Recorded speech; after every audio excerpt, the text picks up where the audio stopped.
はい。じゃあ、早速ですね、Figma 連携で React UI コンポーネント自動生成 Amplify Studio の解説といったところで、今回のリインベントで発表された Amplify Studio について解説していきたいなと思います。はい。自己紹介です。私ですね、門別と申しまして、Twitter とか GitHub とか、ブログとかではモコっていう名前でやってます。所属がですね、もともとコンサルティング部っていう AWS 発った部署にいたんですけど、今年の7月から CX 事業本部のマット事業部っていうモダンな技術で自宅開発みたいなことをしているような部署なんですけど、の方に転部しましたと。で、そこで今バックエンドの方を開発してます。Twitter、GitHub もご支援でやってるので、ぜひ見てください。はい。で、自己紹介のこのスライドでですね、毎回好きな AWS サービスっていうのが全部好きなので、適当にランダムでピックしてるんですけど、今回のは AWS Amplify をピックしました。で、AWS Amplify って何っていうところから入ってくるんですけど、フロントのですね、リアクトとかビューとかを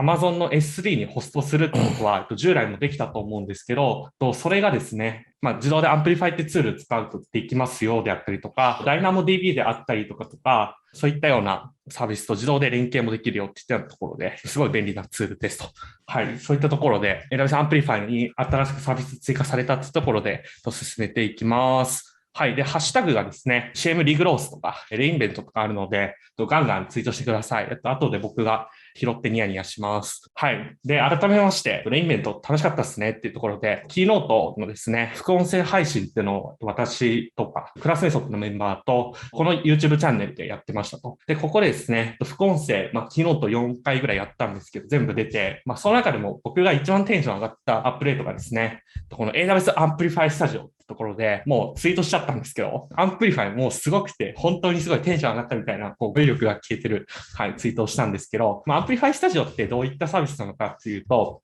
Figma 連携ができますよってところで、Figma って何っていうところなんですけど、Figma っていうのはデザインのおそらく界隈で最も使われているデザインのサービスですね。一般的な Web アプリケーションの開発でいくと、Figma であったりとか、その他のツールで、デザイナーの方が画面のデザイン、ここにボタン配置して、このボタンクリックしたらこっちの画面に行くよね、みたいなやつとか、そういったようなデザインを起こした上で、フロントエンドエンジニアの人が、リアクトであったりとかで、フロントの画面を実装して、で、バックエンドエンジニアがフロント向けの API を提供するっていうようなのが一般的な開発の方法なんですけど、ここで Figma の連携ってところで、Figma でデザインを起こして、そのデザインをもとに React の UI を自動で生成してくれますっていったような新しいアップデートでして、フロントで要するに UI のコーディングをする必要がないので、従来だったらピクセル単位で、ちょっとこっちずれちゃったなみたいなことをフロントエンジニアの人が調整したりしたんですけど、そういったのが必要なくなりましたと。はい。で、あと人間が読めるコードが出力されるってところで、特定の製品の名前とか出さないんですけど、コードの自動生成系って結構地雷なんじゃないのみたいな感じだと思うんですけど、全くそんなことなくて、割と読めるコードが出力されてきて、すごいなっていうところですと。で、もう一点がですね、Amplify Admin UI を利用したデータの CMS 機能ってところで、Amplify Studio っていうのが、Amplify Admin UI っていう元々あったサービスなんですけど、それの進化版です。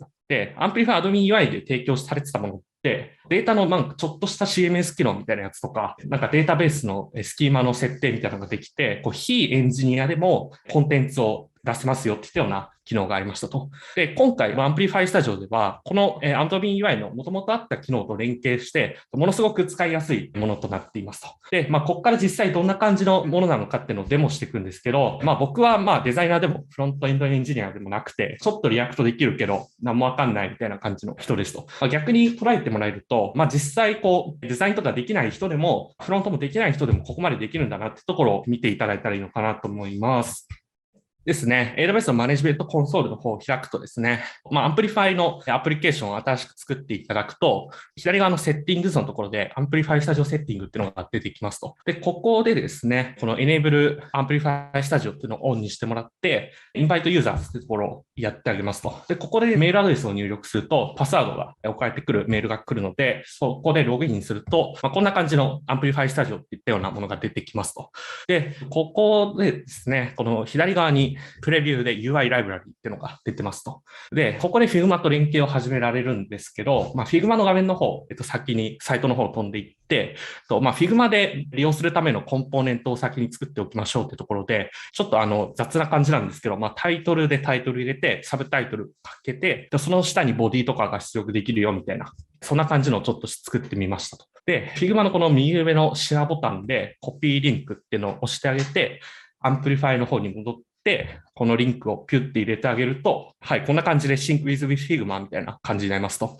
で、今1個だけコンポーネントがあるので、このレビュープログレス、右上のところにレビュープログレスってあるんですけど、ここが1位になっていますと。で、このコンポーネントをアンプリファイにシンクするかしないかみたいなところで、レジェクトアクセプトっていうのが指定できますと。で、アクセプトすると1個だけなんですけど、こんな感じでコンポーネント一覧が表示されるようになりますと。はい。で、ここの右上のコンポーネントを選択した上でコンフィギュアってところを押すと、この左側にですね、ちょっと見づらいかもしれないですけど、このちょっとカードみたいなところにタイトル、サブタイトル、ボディみたいな感じで出力されているのがわかるのかなと思いますと。でですね、ここからこのカードのコンポーネントをコード生成しましょうというところで、アンプリファイのプルコマンドを使ってコードをプルしてきて、で、その上でインポートしてカードっていうのを使うと、レンダリングされますよみたいなことを書いてますと。で、これ実際ちょっとやってみましょうというところで、出力されたコード、先ほどのアンプリファイプルコマンドを利用して出力されたコードがこちらになりますと。で、これが生成されたカードのコンポーネントになりますと。で、これやってるのが、このファンクションカードってやつにプロップスを渡して、プロップスって中で、いろんな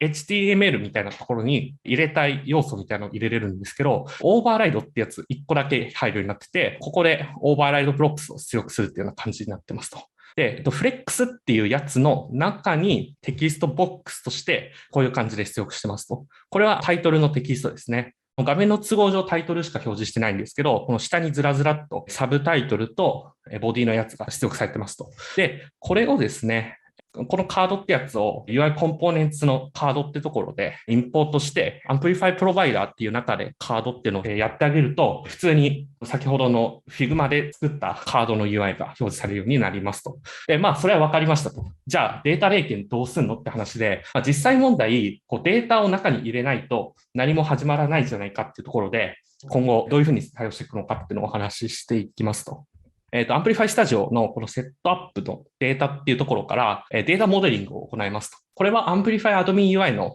頃からある機能で、DynamoDB が裏側にあるんですけど、そこでタイトルとサブタイトルとボディっていったものを入力することができますと。で、今回はフィールドネームでこの3つの要素をストリングで保存しますよっていったところでフィールドを保存しますと。で、そうすると、この上のコンテンツってところから、クリエイトカードっていうのが選択できるようになるので、ここのカードを指定していきますと。で、適当にタイトルカード、サブタイトル、すごいタイトル、ボディだよみたいな内容を出力してあげますと。入力してあげますと。でですね、これでデータの投入が終わったので、アンプリファイのスタジオの方に戻りまして、コンポーネントのこの要素の部分をクリックすると、右側にですね、コンポーネントプロパティーズっていうのが出てくるんですね。で、ここでタイプをカードっていう先ほど指定したテーブルの名前にして、で、チャイルドプロパティーズにカードドットタイトルみたいなラベルをつけろみたいなことをやってあげますと。で、これも同じようにサブタイトルとボディもカードドットサブタイトル、カードドットボディで中身が取れるっていうような感じになりますと。この状態でですね、アンプリファイプルコマンドをやると、先ほど出力してたカードのコンポーネントのプロップスのところに、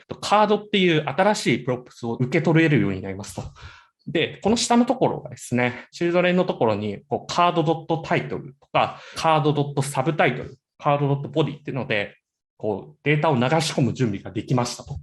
で、これで実際に渡したいデータを入れてレンダリングされるっていうような感じになりますと。はい。で、ここからですよ。ここまで普通のサービスじゃないですか。で、ここからがすごいんですよ。ここからですね、なんと SRC モデルズのところにインデックス JS っていうのが爆誕してまして、イニットスキーマってところに AWS Amplify データストアっていうのがあって、これに生成されるスキーマを流し込んでカードをエクスポートしてるっていうのが自動で生成されます。おやってところで、index.ts っていうファイルも生成されてて、このカードっていうところに ID、タイトル、サブタイトル、ボディがストリングで取れますよっていう型が追加されてます。おやってところで、ちょっと先ほどサクッと書いてきたんですけど、新しくリアクトのカード一覧を表示するっていうコンポーネントを書きましたと。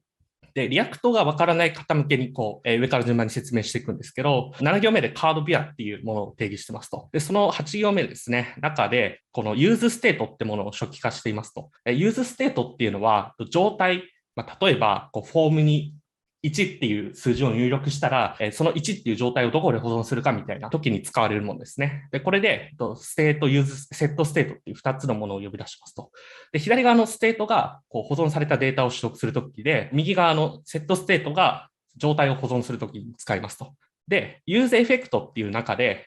ですね、このカードビュアっていうのが呼び出されたタイミングで一番最初に実行されるものなんですけど、フェッチカードスってところで、アンプリファイのデータストアの SDK ですかね、を使って、この生成されたモデルを突っ込んでアウトプットをセットステートにぶち込んでますと。で、18行目以降のもので HTML をリターンするんですけど、ここの20行目ですね、このステートに含まれている配列の回数ごと回して、カードの中にカード情報を入れますよみたいなことをしますと。するとどうなるのかっていうと、こんな感じでタイトルはタイトルで、サブタイトルはすごいタイトルで、ボリューはボリューで出力されるっていう、もうすごいんですよね。アンプリファイのアドミン UI とアンプリファイスタジオが親和性マックスな状態で、リアクトの UI まで生成されて、もう完璧じゃないですかってところで、具体的なユーズケースを話していくとですね、ホックとして動く画面を作る場合には、もう爆速で使えるよねってところで、デザインのコンポーネントをそのままフロントエンジニアが UI として起こさなくても生成されるので、フロントエンジニアはあくまでもデータのつなぎ込みだけをすれば良いっていう、最高ですね。真ん中のチームに Figma スペシャリストがいる場合ってところで、ここがちょっと一点注意点なんですけど、Figma が使えないとか、Figma がちょっとわかんないっていう状態だと、コンポーネントの作成ってところまでも結構しんどいっていうのがあるので、少ないとは思うんですけど、Figma が使えるスペシャリストは必要ですと。Figma が使えるスペシャリストもいて、ポップとして動く画面を作りたいってなった時に、一部コンポーネントを置き換えるっていうことがもうできますと。すでに React の UI コンポーネントを作ってて、どうしよう、もう自前で作ってんだけどな、みたいなところでもですね、先ほどご紹介した、一番最初に紹介した Figma のシンクの時に、このコンポーネントだけはインポートするみたいな設定ができるので、一部のコンポーネントだけ使ってみるっていうようなこともできますと。はい。ただですね、これまだプレビューなので、今日時点でできないことっていうのはありまして、まず JavaScript でしか利用できない。これ正しくは、プロジェクト時代は TypeScript ではやろうと思えばできると思うんですけど、出力される UI コンポーネントは JavaScript ですと。ただ、Amplify Data Store として使うための型定義ファイルは出力されるので、あんまり問題はないのかなとは思いますと。